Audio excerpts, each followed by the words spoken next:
Salam analisa, salam kehidupan, salam sehat, sahabat-sahabat akad tolong disimak sampai habis biar tidak gagal paham. Intinya sahabat-sahabat akad pembahasan kasus Rajapati ini, Danu adalah pelakunya. Sahabat-sahabat akad. Itu akan menganalisa Danu ada pelakunya karena itu pihak Danu juga mengatakan Danu menyerahkan diri, Danu GC, Danu membongkar kasus dan sebagainya. Berarti konteksnya Danu adalah pelakunya. Ini yang harus kita pegang, kita ingat sekarang dalam menganalisa itu. Sahabat-sahabat AK. Beda dengan dahulu. Kalau dahulu boleh lihat di video-video AK masih menempatkan mereka sebagai saksi. Begitu sahabat-sahabat AK. Jadi kalau dalam analisa-analisa AK, tentunya agar pola pikir kita sehat, kita harus mengkaitkan Danu itu sendiri. Kalau ke Danu disimpan lalu diputar-putar, misalnya saksi lain, ya nggak nyambung dia. Padahal itu jadul zaman dahulu, sahabat-sahabat AK. Karena belum tahu siapa pelakunya. Kalau sekarang sudah tahu pelakunya, ya harus kita kaitkan si pelaku itu. Kan seperti itu. Silahkan, misalnya mau mengkaitkan Yosep Mimin Arigi Abi. Ya, kalau memang sudah terkait, ini udah selesai ini kasus sampai 5 bulan ini nggak selesai-selesai, berarti ada masalah di sana. Kan seperti itu. Jadi nggak perlu lagi kita bahas tentang misalnya seperti video-video AK sebelumnya. Karena apa? Di konten AK ini ya AK sering menyorot dia tentang Danu, Yoris, dan Yosep. Silahkan periksa. Hampir mungkin 67% akan membahas mereka semua. Di samping dengan ranah sekolah. Jadi sahabat-sahabat pemahamannya seperti itu gitu. Ini analisa AK. Sekali lagi AK mengatakan Danu pelaku karena itu ucapan dari pihak mereka. AK mengatakan Yosep Mimin Arigi Abi bukan pelaku, itu juga berdasarkan dari pihak mereka. Clear dia. Ambil jalan tengahnya, kita harus menganalisa ucapan Danu. Kenapa Danu? Ya karena dia pelakunya, karena dia berubah-ubah BAP-nya. Kan seperti itu. Di awal juga dia tidak mengatakan dia ada di TKP malam itu, bahkan diperkuat oleh ibunya. Ini kan yang bermasalah itu adalah di pihak Danu. Ini dalam analisa AK. Mari kita dengarkan dulu potongan video ini. Ini mah benar-benar real ini ya. Ya, oke. Nah, kan terus apa-apa sendiri misalkan biaya yang dia celaka ini dia sendiri gitu. Sejak Yoris mencabut kuasa, kebetulan malamnya Danu ini sempat telepon saya dan mencurahkan semua isi hatinya lah.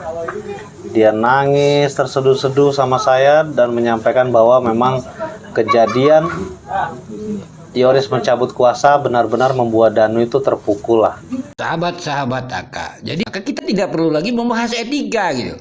Kenapa Danu pelakunya gitu sekarang gitu sahabat-sahabat AK.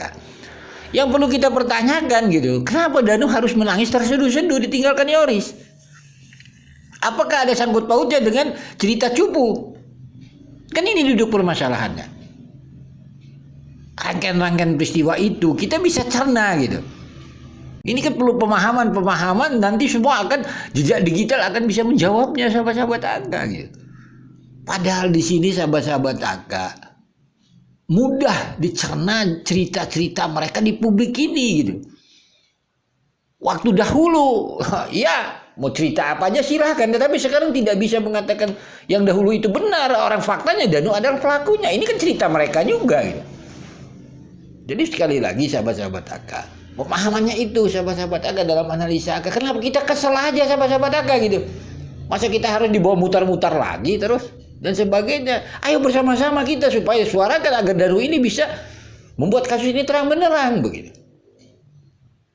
Apakah hanya segini terang benderangnya? Ya bingung juga ya, kita tunggu saja lah nanti sampai 5 bulan sahabat-sahabat AK, nanti akhir Maret ini sahabat-sahabat AK. Kan seperti itu. Mari dengarkan dahulu potongan-potongan video ini sahabat-sahabat AK. Malam ini saya sudah bersama Danu. Danu ini orang baik. Danu ini orang yang sangat polos.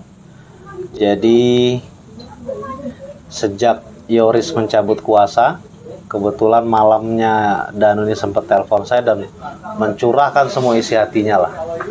Dia nangis terseduh-seduh sama saya dan menyampaikan bahwa memang kejadian Yoris mencabut kuasa benar-benar membuat Danu itu terpukul lah.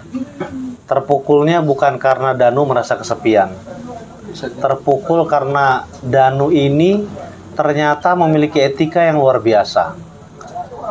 Perasaan Danu pada saat hati saya, kami semua kuasa hukum merasa dizolimi, Danu itu hatinya tergerak.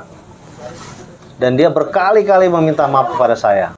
Jadi satu orang itu kategorikan cupu.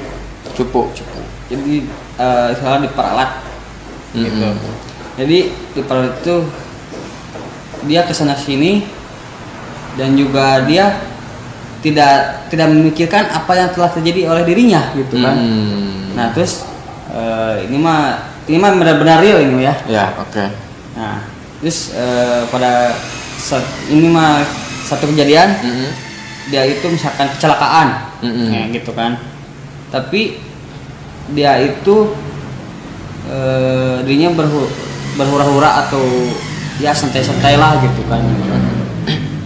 Nah pertanyaannya, apakah si cupu ini dan misalkan dari segi itunya ya, segi apanya namanya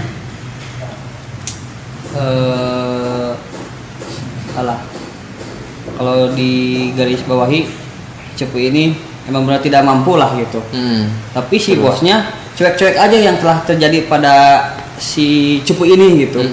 Hingga akhirnya si cupu ini sendiri ya istilahnya kalau bergerak sendiri gitu kan. Terus apa-apa sendiri misalkan biaya pun yang dia celaka ini dia sendiri gitu oleh misalkan dibantu oleh sesama gitu. Tapi si bosnya ini masih cuek-cuek aja gitu. Nah, kesimpulannya gimana sih gitu? Kalau orang seperti itu menurut abang gimana sih? Ini mah benar-benar real ini ya. Ya, oke. Nah kan terus apa-apa sendiri misalkan biaya pun yang dia celaka ini dia sendiri gitu. Sejak Yoris mencabut kuasa, kebetulan malamnya Danu ini sempat telepon saya dan mencurahkan semua isi hatinya lah. Dia nangis terseduh-seduh sama saya dan menyampaikan bahwa memang kejadian Yoris mencabut kuasa benar-benar membuat Danu itu terpukul lah.